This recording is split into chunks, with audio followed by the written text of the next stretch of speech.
All right, Steelers fans, welcome into the Knoll Road.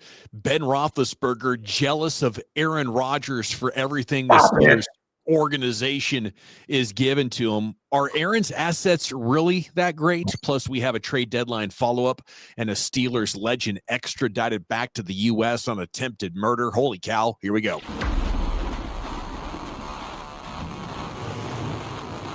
Ben to the corner of the end zone. Oh, for a touchdown!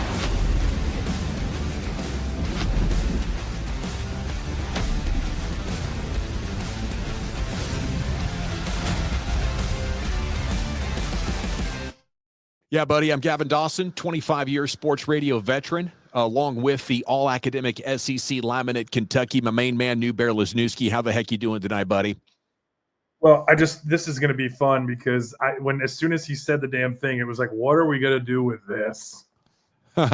Yes, and what are we going to do with this is about to be answered. Here's Big Ben on a podcast here, the Footballin' podcast there. Here's Big Ben talking about his experience late in his career compared to what the Steelers are doing for Rodgers. I still think it's funny because, like, they're giving Aaron DK all these things, and I got a center that never played center before my last year. It's amazing. But that's the same. That's the equivalent. It's the same thing. Yeah. My other thing I would. Now, I would say that maybe Big Ben here is just trying to be funny. What's your read on it? You know Roethlisberger better than I do. I love Ben Roethlisberger. I used to joke that I wanted to make little Roethlisbergers. I think if you build a quarterback in a lab, you could not do much better. He had all the things, and then he also did it his own way. And easy guy to root for. He's in my top 5 all time, and not just because I'm raising my kids in Pittsburgh, a couple blocks away from Bill Cowher's house, but like I do believe that what he's really ticked off about is that Dan Moore, Kevin Dotson, Kendrick Green, Trey Turner, Chooks Okorafor as his ride out posse is really tough. And the thing with Kendrick Green is it wasn't just that he hadn't played center. It was that he was small and he hadn't played center. So they were going to take this little dude, put him at the pivot, and I can't even tell you how many times he would just be in Ben's lap immediately after the snap. I was just looking at it more like a macro perspective. Like they gave Big Ben some really, really great rosters throughout the course of his career. I don't think Aaron Rodgers' supporting cast is as good as maybe Big Ben's top 5 best Steelers teams that he was ever a part of. Like this, I don't think this is the roster. There are plenty of holes on this roster. Like you could turn that around and say, well, I had this amazing defense led by Polamalu and Harrison and all these dudes, and you have flipping Keanu Benton, Peyton Wilson there trying to man the middle of your defense. You've had to try like 7 different safeties this year, including one Thornhill and Chuck Clark, for crying out loud. And the corners that you had assembled have let you down in pretty significant ways. It's one of the worst tackling teams. And then, offensively, Broderick Jones at left tackle, come on. That's not ideal. Like wide receiver 2. Where's Aaron Rodgers, Juju Smith-Schuster? Like there is just not a ton of talent, I think, up and down this Steelers roster. You are hoping to get a Super Bowl run out of it by having a more clutch quarterback. And the fact that the AFC isn't what it's been for the last 8 years, that's really your hope right now, if you ask me, as we get ready for Week 10, New Bear. I really, really, really can't understate the fact that Antonio Brown was a 6th-round draft pick. Like Tom Brady, 199. Antonio Brown was 195. Like that was, you want to talk about finding a diamond in the rough and then polishing that into a Hall of Fame, like GOAT level dude. I mean, that was special stuff. Not to take anything away from either the Steelers going and finding guys later in drafts, particularly at that position, and also investing, because remember Pouncey, DeCastro, they did invest up front for him and, guys along the way. Specifically at the end, though, we had when you're old, you need help. The breakout of Mapletron into what Chase Claypool became, from rookie Mapletron into laughingstock. It was him running with Deontay Dropson, Mr. Go backwards and give up the first down. And I think all that stuff would have been mitigated because you had Najee, you could still play ground and pound. You had Muth, and Ben and Muth had a really nice connection. You already brought up Juju, but I think what Ben is going to be pissed off about forever is that Mike Tomlin refused to give up on Dan Moore, even past Ben, to the point where they almost ruined and have at the very least retarded Broderick Jones. And just the Kendrick Green thing, man, was so bad to the point where, I mean, the dude was not playable. He was not a playable person as the guy giving your quarterback the ball. And for Ben to just be back there knowing everyone who bitch, moan, and complain about Ben at the end, and the same thing with Rodgers at the beginning of this year, average time to throw, average depth of target, all those advanced metrics. First of all, Matt Canada college offense, high school really offense. Second of all, Kendrick Green. Yeah, I mean, there's some bad players, and I think sometimes organizations fall into a trap when they have a legend late. Like, oh, yeah, we're just playing out the string, but we don't really want to go for it because he's old and we're probably not going to be able to win. So we want to, give our next quarterback the best possible chance of hitting the ground running instead of borrowing from the future to spend resources on the now in hopes of extracting one more run out of this guy. They're thinking more about the next decade than this next year. And now you have a Steelers organization that's gone through 10 years without winning a playoff game, and you have a very finite window with Aaron Rodgers. It does justify going for it more a little bit in this situation, especially after the pain of the last 5 years, and realize it might not be that easy to find your next QB. I think the hard thing about the Ben conversation is that 2018, his age 36 season, he literally led the NFL in everything. Completions, attempts, yards, also interceptions, right? But first downs, had the 97-yard touchdown. He was through for 320 yards a game. And that was that the third time in 5 years that he had done that? Right? I mean, you forget that Ben from, the injury year, he was on pace for like 6,000 yards before he went out. The thing about the elbow snapping, the year after that was the crazy year, right? Where they started, 11-0 before the wheels fell off, and Baker Mayfield comes into your house and Pouncey sends the ball over your head, and you just can't ever catch up again. And there's that terrible, no good, very bad picture. I tried to talk you into the thumbnail for tonight's show of him and Pounce, and then Pounce had finally had enough, and Ben's just sitting there. Pounce was done crying, but Ben just didn't want to leave, and he was so. There's that clip where he's just like, "I'm so sorry. I wanted this more for you than for me." And man, at that very last season was the thing that was really fun about it was Ben played the good soldier role, where he ran what Matt Canada called until it was nut cutting time, and then he would just give like a little I can't hear you kind of thing, or he would maybe even just like cover his earmuffs to not be able to actually hear it, so that he could just be like, Trips right ice cream, whatever he wanted to do. And then and a lot of times it ended with Freiermuth in the middle and, flipping it in between two dudes. Those would call them scud seams, right? Like, just bleep you balls, because we got to make a play. We're out of time. And we've been dicking around for, 58 minutes. And now it's my turn. I mean, that last year, for all the wants and warts, dude, that last year, all the things that I talked about earlier with, average yard, depth of target, time to throw and everything, he still had 6 fourth quarter comebacks and 7 game-winning drives in a 9-win season. He was incredible for a very long time. I would say in the 7 years since that 2018 season, for example, we've seen Breeze, Brady, and now Rodgers play over 40. But a decade ago, it was believed 36, 37, 38. You're living on borrowed time, and there's no way you can push on into a 5th decade of life trying to play this position. And I think if the Steelers could go back in time now, they would have treated that last hurrah a little bit differently. Maybe had more what they would have done? Forget the last hurrah. I think they would have paid Le'Veon Bell. There you go. Yeah, a lot of things he would have done differently.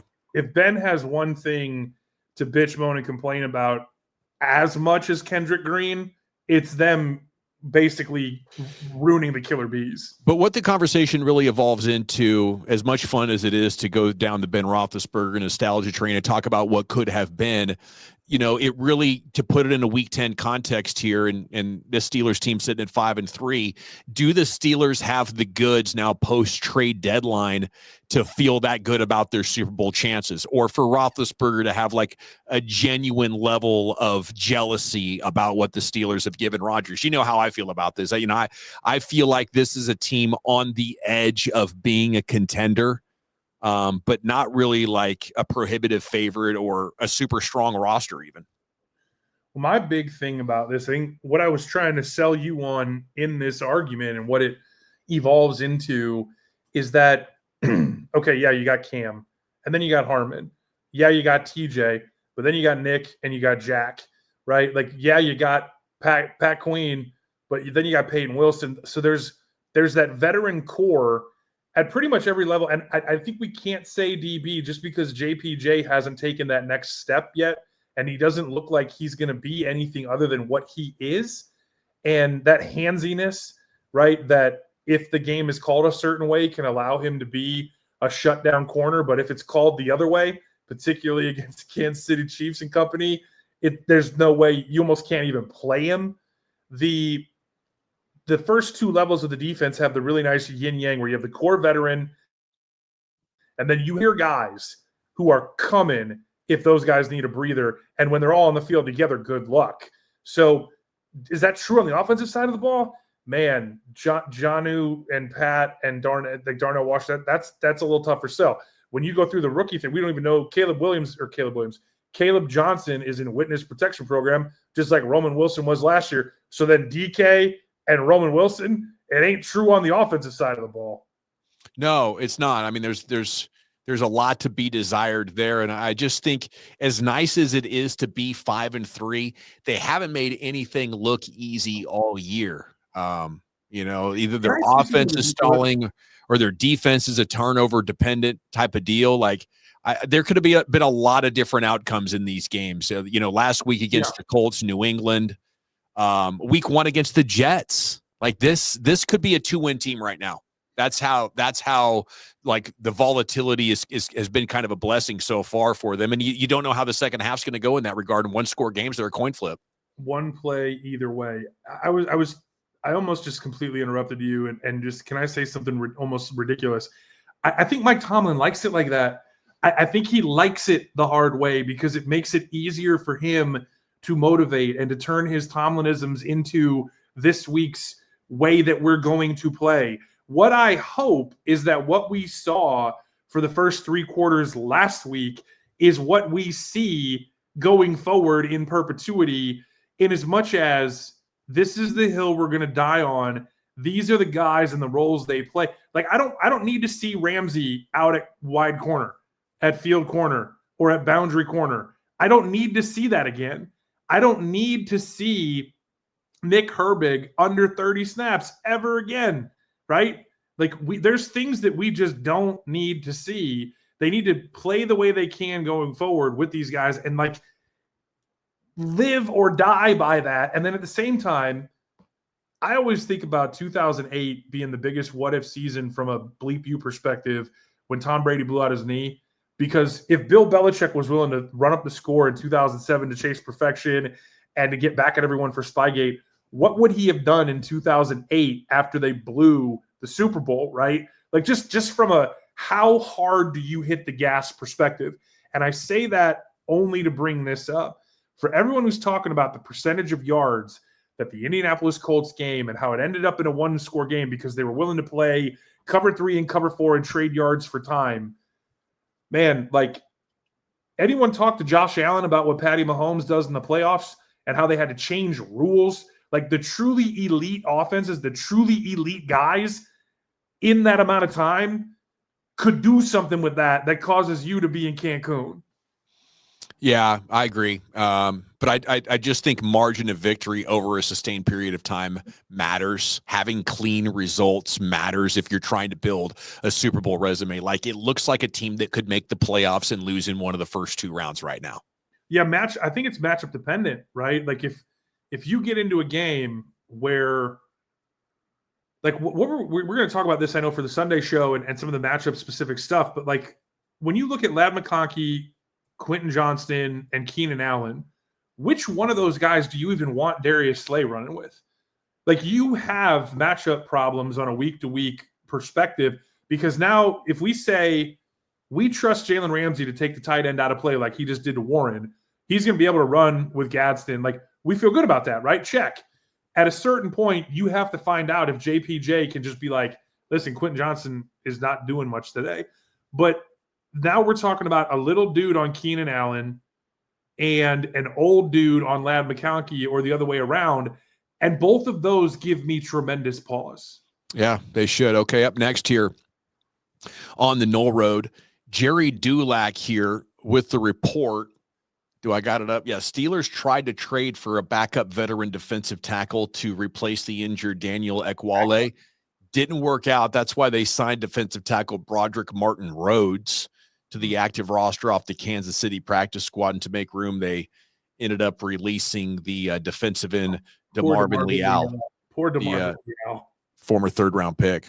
He's out of there. He needs to go sign with a 4-3 team. He has no place. He has no place in Pittsburgh. He's got to go. He's got to go be a 4-3 team. I feel bad for him because he's got a lot of traits, and he seems to be like a good guy. And he's done everything that they've asked him to. He can't do the things that the other guys do, respectively, the way that they do it, which is why he keeps bouncing around. And I don't know why he keeps hanging around town. He must just love Permanis or something. Okay, there's Antonio Brown news, as this story's been unbelievable. Back in May, you remember this story here? They got a video up of it where he was getting jumped, or he was in a fight with people and ended up firing shots at him in a crowd. And, is it self-defense? That's what he said initially. But the news this afternoon was he was in Dubai, and he has now been extradited back to the USA to face charges on attempted murder. I wish I could say this is a surprise.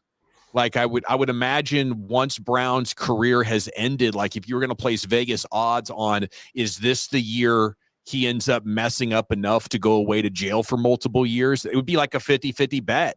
The situation in Florida with the moving van that showed up and he assaulted the driver of the moving van, the throwing the couch off the high-rise apartment or hotel room, whatever that was. There was just so many things that could have ended with multiple years in prison. And, it's Didn't he also have the one where he was hunkered down? He was throwing stuff out his front door in his front yard. And I mean, how about how it all ended with him basically stripping on the field and walking out on Tom Brady? That was hilarious. And a lot of the stuff has been entertaining or funny. It's crazy because of how his career started. It was just like his personality devolved with more money, I guess, and maybe more hits to the head. Montez perfect, dude. When you see him early versus after that moment, you can literally see the it's a change in disposition. It's almost like the Mission Impossible masks, like it's a different Antonio Brown.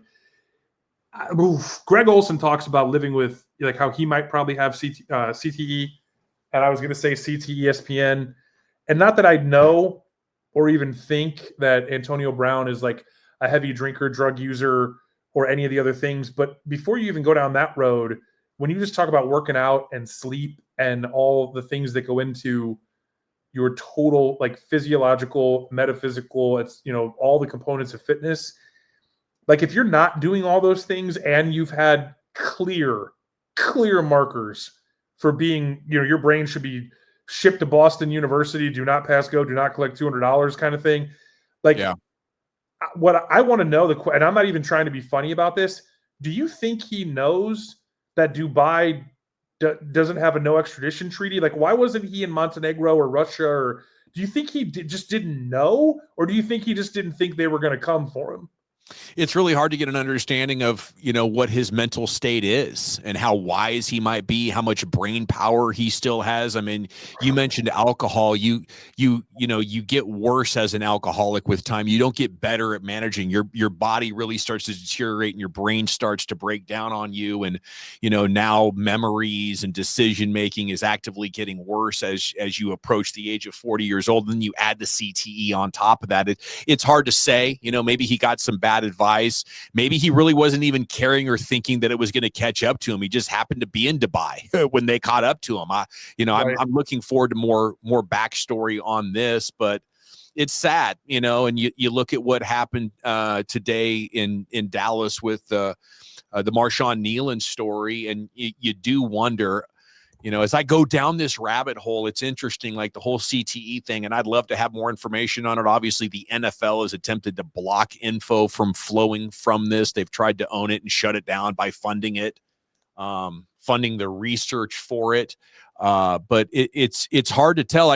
But the thing I wanted to say was studies have been done, and like as violent as football is, and as many concussions, and no doubt CTE is, like the suicide rates and the rates of depression for former players are actually lower than the population at large. Right. So I think these are anecdotal type of stories. I don't think it's a situation where the majority of football players are going and playing and having their brains destroyed, and now they're suicidal criminals for the rest of their lives. Yeah, I mean, not to turn this into, and I'm not going to say even one other type of thing, but that is true about most of the talking points that people use to talk negatively about athletes. And I'm talking about college campuses. I'm talking about every city in America. Those numbers bear out in most of the talking heads' talking points. And one of the things that's really challenging about it when you bring the athlete into the conversation is that everybody knows who that is. Like, as many subscriptions as we might have on here, divided by, all the people in the world or all the fans in America, like, relatively speaking, nobody knows who we are. And you're actually a famous media person, right, at relative scale. In North Texas. But compared to Marshawn Nealon, come on. Compared to forget even LeBron James. I'm talking about a guy who's a backup on the Dallas Cowboys, a special teams player, a fringe player in some ways, an early guy who hasn't even really played a full season in his 2 years of professional football, right? I think last week was his 18th game of his career. So said all that to say this, and maybe bring it back to the field just for a minute. When you look at those 6 years, so if he never goes to New England when things start to get weird, because his run in Pittsburgh is over, there's not going to be any more $412. He goes to New England. Don't forget about, 2019 New England was supposed to have Antonio Brown and Brady. That was where the whole relationship began and why he ended up in Tampa. But why did he end up in New England? Forget all the off the field stuff with the painters or the other people he wasn't going to play in the sexual misconduct. How about the frozen feet in Oakland, right? Like people forget he was supposed to go to Oak. He was supposed to pop off. He was going to John Gruden. You think Gruden wasn't going to force feed him the ball? And then the Tampa stuff where the regular season numbers aren't great, but he performs in the Super Bowl in the clutch and gets another ring. I'm specifically talking about, he had his first 1,000-yard year in his second year, right?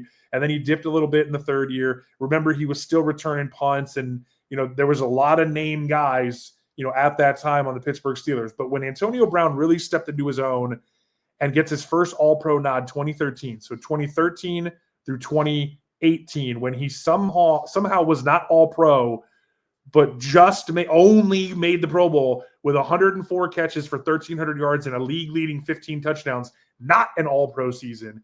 The previous 4 seasons, All-Pro 1 and the one before that, All-Pro 2, 1499, 1698, 1834, 1284, 1533, 1297, 4 of the 6 years over 10 touchdowns.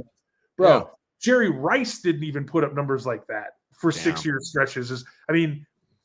Do you think he gets in when his time comes up, or do you think the character clause and everything else that goes into it, despite the numbers, because it was cut short and because of all the off the field stuff, does he just have no shot at getting a bronze bust?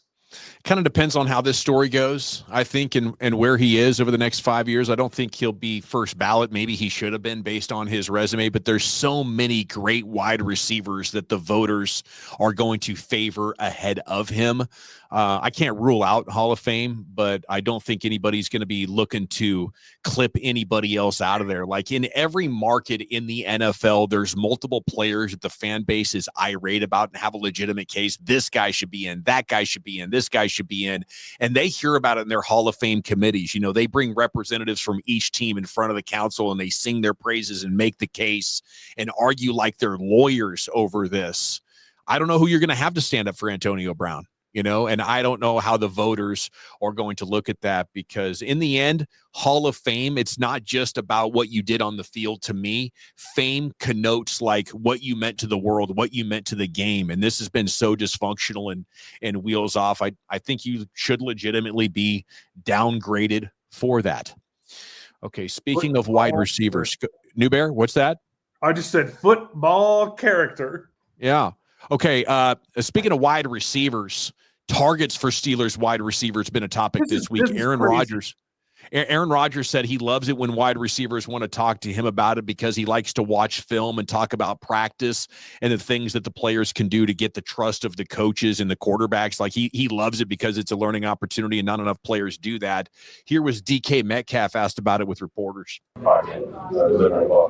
How unselfish does this group have to be okay with that? The open man, the spreading the ball around. That it seems like there aren't guys that are getting frustrated with the lack of targets. Yeah, y'all may get frustrated with this. We just trying to win. I mean, how special is that? How rare is that to be in a receiver room where there is a selflessness? I think every receiver room that I've been in, once you put in the work and the time during the off season and even during the week training camp, like you got to respect the guys who are getting targets. And, from the moment that I've gotten here, everybody's worked their butts off, so everybody rightfully deserves a shot at the ball. Love it. From a professional, a veteran, that's great leadership. Maybe a little bit easier to do once you're one of the top paid wide receivers in the game. You give a guy a contract to your situation, put him in this spot as wide receiver 3. I bet privately he would be venting about it like, holy crap, I'm going to hit free agency with 28 catches this year in this freaking offense. Give me the damn ball. But I like that from DK Metcalf. I liked it from Aaron Rodgers. I think they're doing a good enough job. My only ask would be, let's scheme up more ways to get this dude the ball because he's the difference maker.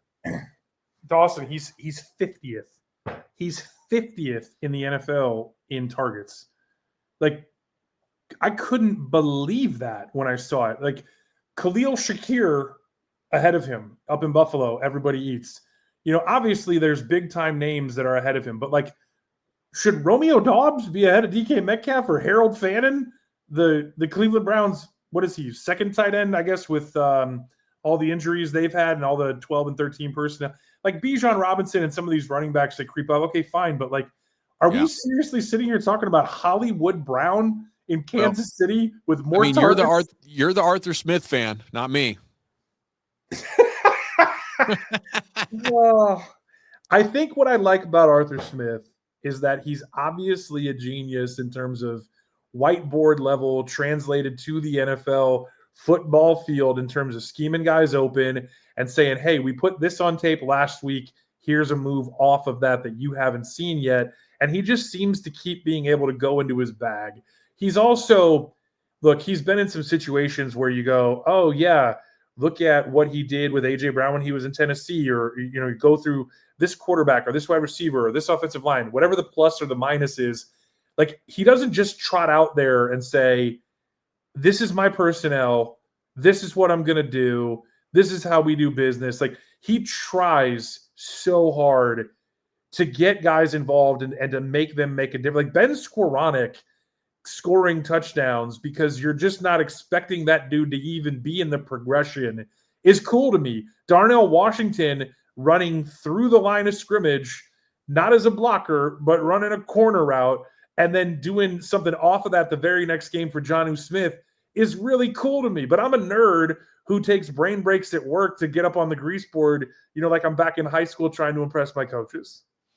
Yeah, and I get it. I think there's a lot of offensive coaches out there that could do a lot more, but your offense isn't your problem right now, and you're sitting here at 5-3. The run games come together. Hopefully you're getting that built. There's more credibility. We can get more play action. We can get more bunches. We can get more motion, but it's really like the lack of motion and deception at the snap.